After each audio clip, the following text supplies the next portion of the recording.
अस्सलाम वालेकुम स्टूडेंट्स, कैसे हैं आप लोग। उम्मीद है आप सब खैरियत से होंगे। आई एम सईदा कामना Nadeem, I am your biology teacher for class 9th। Students, आज जो टॉपिक हम पढ़ने जा रहे हैं वो है history of formulation of cell theory. Students, हम देखेंगे कि सेल थ्योरी किस तरह वजूद में आई और किस किस साइंटिस्ट ने सेल थ्योरी को बनाने में कंट्रीब्यूट किया। सेल थ्योरी को स्टार्ट करने से पहले हम ये देख लेते हैं कि सेल क्या होते हैं। जैसे कि स्टूडेंट्स, आप लोग पहले ही ये जानते हैं कि अगर हम लाइफ की या लिविंग ऑर्गेनिज्म की बात करें तो लिविंग ऑर्गेनिज्म या लाइफ का फंडामेंटल यूनिट जो है वो क्या है, वो सेल है।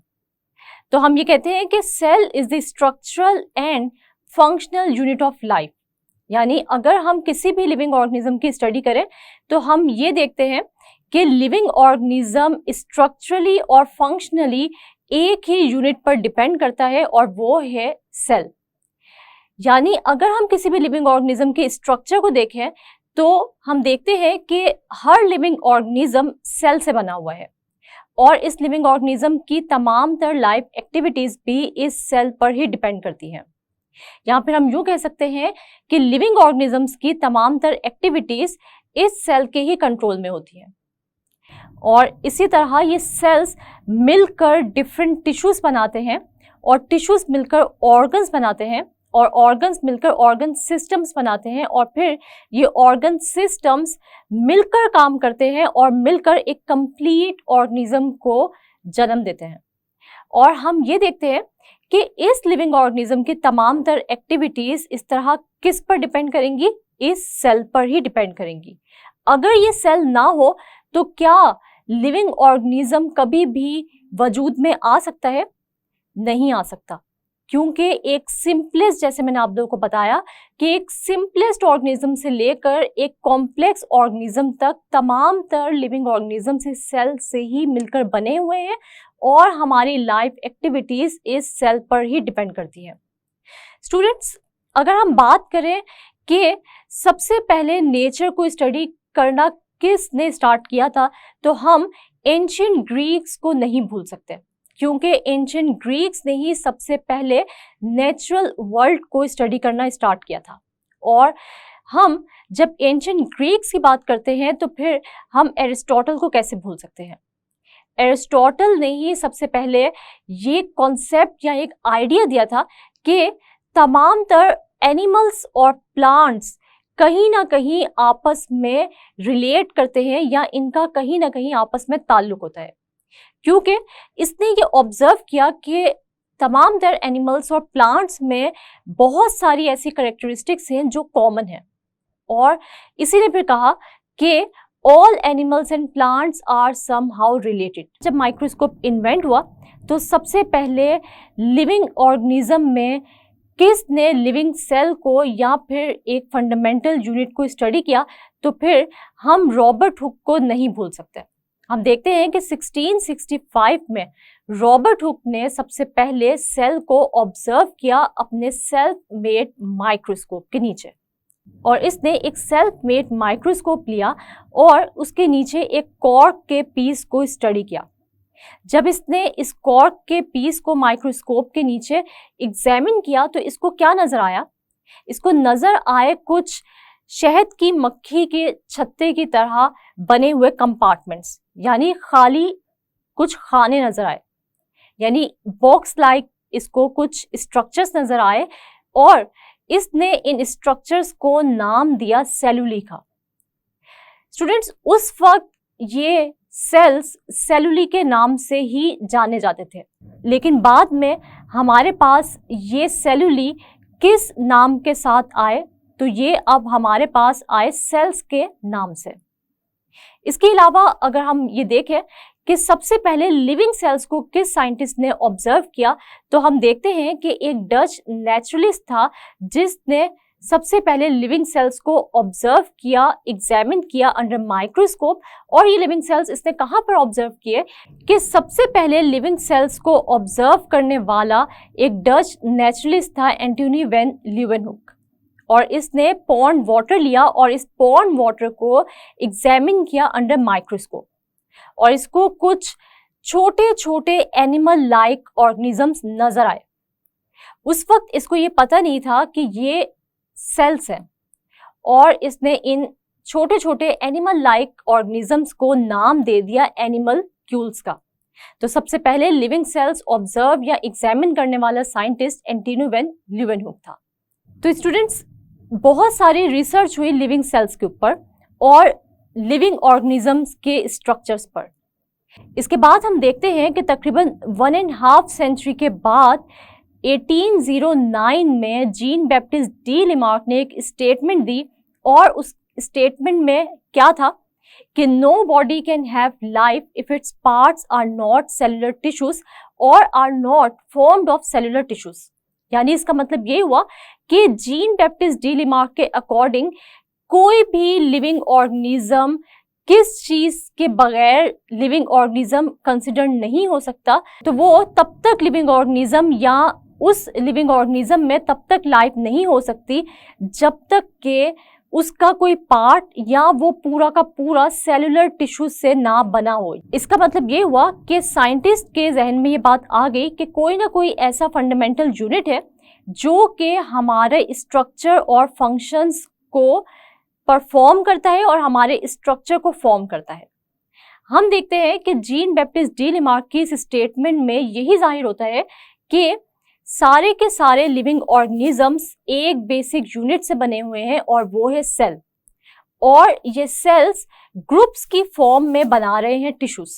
और इसका मतलब ये हुआ कि हमारी लाइफ डिपेंड कर रही है इन सेलुलर टिश्यूज पर, और जब तक ये सेलुलर टिश्यूज किसी भी ऑर्गेनिज्म में मौजूद नहीं होंगे तब तक हम उस ऑर्गेनिज्म को लिविंग ऑर्गेनिज्म कंसिडर नहीं कर सकते।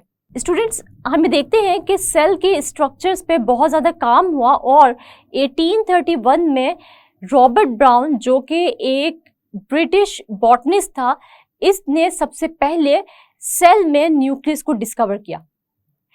हम देखते हैं कि सेल में न्यूक्लियस क्या होता है। किसी भी एनिमल सेल की अगर हम बात करें तो हम देखते हैं कि सेंट्रल जो कंपोनेंट होता है या सेंट्रल जो पार्ट होता है किसी भी एनिमल सेल का, तो वो होता है एक न्यूक्लियस।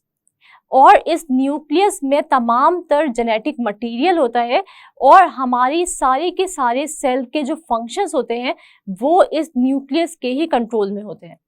इसका मतलब ये हुआ कि अब 1831 में सेल की डिस्कवरी के बाद एक सेल का ही बेसिक पार्ट जो है वो डिस्कवर हुआ, जिसको के नाम दिया गया न्यूक्लियस का। इसके बाद हम देखते हैं कि आहिस्ता आहिस्ता सेल्स पर मजीद रिसर्च होती गई, और डिफरेंट साइंटिस्ट ने कंट्रीब्यूट किया सेल्स के स्ट्रक्चर्स और फंक्शंस को स्टडी करने में। यहाँ पर हम ये देखते हैं कि 1838 में एक जर्मन बॉटनिस्ट था जिसका नाम था मैथियस स्क्लेडेन, और ये वो पहला बॉटनिस्ट था जिसने प्लांट्स को डिस्क्राइब किया। और हम देखते हैं कि इसके मुताबिक plants are aggregates of individual cells which are fully independent. और यही वो बेस थी जो कि सेल थ्योरी की बेस थी। यानी इसने डिस्क्राइब किया कि प्लांट्स बने हुए हैं लिविंग सेल से, यानी ये प्लांट्स जो हैं ये ग्रुप्स ऑफ सेल्स से मिलकर बने हुए हैं, और ये ग्रुप्स ऑफ सेल्स इंडिपेंडेंटली काम करते हैं। और हम देखते हैं कि ये जो इंडिविजुअल सेल्स है ये फुली इंडिपेंडेंट तो हैं, और ये लाइफ कंट्रोल कर रहे हैं या लाइफ एक्टिविटीज कंट्रोल कर रहे हैं इस एक प्लांट की। स्टूडेंट्स, हम ये देखते हैं कि मैथियस स्क्लेडेन जो कि एक जर्मन बॉटनिस्ट था, इसी ने ही सबसे पहले बेस रखी सेल थ्योरी की। स्टूडेंट्स, सेल थ्योरी को हम अगले लेक्चर में डिस्कस करेंगे, और हम देखेंगे कि सेल थ्योरी की फॉर्मुलेशन में और किस किस साइंटिस्ट ने कंट्रीब्यूट किया। यहाँ पर मैं आपसे एक छोटा सा क्विज लेती हूँ, क्योंकि मैंने अब ये भी देखना है कि आज के लेक्चर की आपको कितनी समझ आई है।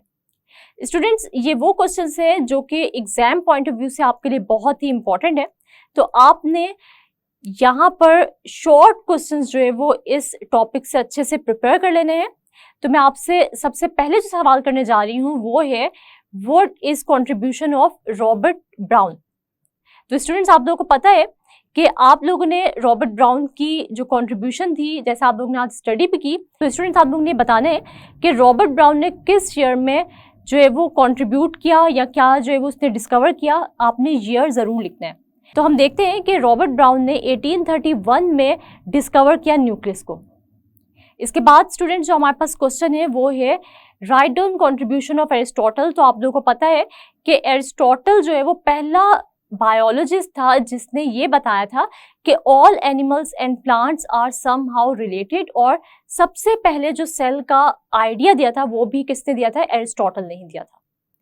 इसके बाद स्टूडेंट्स हमारे पास जो क्वेश्चन आ जाते हैं वो है what is contribution of gene Baptiste de Lamarck. तो आप लोगों को पता है कि जीन बैप्टिस्ट डी लेमार्क ने जो है वो सबसे पहले ये बताया था कि जितने भी लिविंग ऑर्गेनिजम्स हैं या जितने भी लिविंग ऑर्गेनिजम्स की जो लाइफ है वो किस चीज़ पर डिपेंड करती है? वो डिपेंड करती है सेलुलर टिश्यूज पर। और इसने एक स्टेटमेंट दी थी जिसके मुताबिक हम ये कह सकते हैं कि no body can have life if its parts are not cellular tissues और are not formed of cellular tissues. तो आपने ये स्टेटमेंट जो है वो एज सच लिखनी है कि जीन बैप्टिस्ट डी लेमार्क ने क्या स्टेटमेंट दी थी, क्योंकि आप लोगों को ये शॉर्ट क्वेश्चन जो है वो इस तरह भी पूछा जा सकता है कि what was the statement given by gene Baptiste de Lamarck. इसके अलावा हम ये देखते हैं कि सबसे पहले जो है वो एनिमलक्यूल्स का कॉन्सेप्ट जो है वो किसने दिया था? तो स्टूडेंट्स आप लोगों को पता है कि एंटोनी वैन लीeuwenhoek ने सबसे पहले पॉन्ड वाटर में जो है वो स्टडी किए थे छोटे छोटे ऑर्गेनिजम्स, और इन छोटे छोटे ऑर्गेनिजम्स को नाम दिया गया था एनिमलक्यूल्स का, क्योंकि उस वक्त जो है वो सेल का कॉन्सेप्ट नहीं था और इसको जो है वो ये लगा कि ये छोटे छोटे एनिमल्स हैं जो कि माइक्रोस्कोप के नीचे ही नजर आ सकते हैं, क्योंकि इसने पॉन्ड वाटर को एग्जामिन किया था अंडर माइक्रोस्कोप। इसके अलावा अगर हम ये देखें कि सबसे पहले जो है वो सेल की स्टडी किसने की थी, तो हम रॉबर्ट हुक को नहीं भूल सकते, क्योंकि रॉबर्ट हुक ने 1665 में स्टडी किया था सेल को। तो यहाँ पर एक शॉर्ट क्वेश्चन जो है वो ये भी बनता है कि what was the contribution of Robert Hooke, या हु फर्स्ट डिस्क्राइब या given the concept of cell. तो हम ये देखते हैं कि सबसे पहले पीस ऑफ कॉर्क को एग्जामिन किया था अंडर माइक्रोस्कोप रॉबर्ट हुक ने, और इसने छोटे छोटे कंपार्टमेंट्स जो है वो देखे थे जिनको इसने नाम दिया था सेलुली का। तो स्टूडेंट्स ये शॉर्ट क्वेश्चंस थे जो मैंने आप लोगों से पूछे।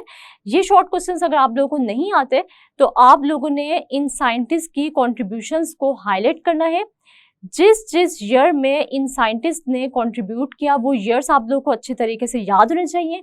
अगर कोई भी स्टेटमेंट किसी साइंटिस्ट ने दी तो वो याद होने चाहिए आप लोगों को, स्टेटमेंट एज सच। इसके अलावा अगर कोई टर्म दी जैसे कि एनिमलक्यूल्स हैं या फिर हम देखते हैं सेलुली है, ये भी आप लोगों को पता होना चाहिए कि ये किस साइंटिस्ट ने जो है वो कब ये टर्म यूज़ की थी और क्यों यूज़ की थी और किस ईयर में यूज़ की थी।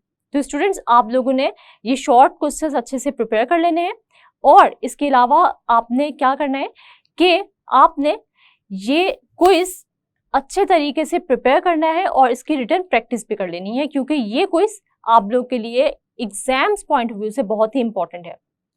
अगले लेक्चर में हम लोग स्टडी करेंगे बाकी रिमेनिंग साइंटिस्ट को, बायोलॉजिस्ट को, जिन्होंने कंट्रीब्यूट किया सेल थ्योरी की फॉर्मुलेशन में। स्टूडेंट्स आज हमने देखी history of formulation of cell theory, और इसमें हमने कुछ साइंटिस्ट की कंट्रीब्यूशन देखी जैसे कि Aristotle, Robert Hooke, Robert Brown, Antonie van Leeuwenhoek. इसके अलावा हमने ये देखा कि मैथ्यूस स्क्लेडन ने किस तरह सेल थ्योरी की बेस रखी, और साथ ही साथ हमने जीन बैप्टिस्ट डी लेमार्क की कंट्रीब्यूशन भी देखी। स्टूडेंट्स मैंने आप लोगों से एक छोटा सा क्विज लिया और मैंने आप लोगों को एक छोटी सी एक्टिविटी दी कि आपने इस क्विज की रिटन प्रैक्टिस करनी है। मुझे उम्मीद है आप लोग मेरी इंस्ट्रक्शंस को ज़रूर फॉलो करेंगे। मुझे उम्मीद है कि आज के लेक्चर की आप लोगों को समझ आ गई होगी। नेक्स्ट लेक्चर तक के लिए अपना बहुत सारा ख्याल रखिएगा और मुझे दुआओं में याद रखिएगा। अल्लाह हाफिज़।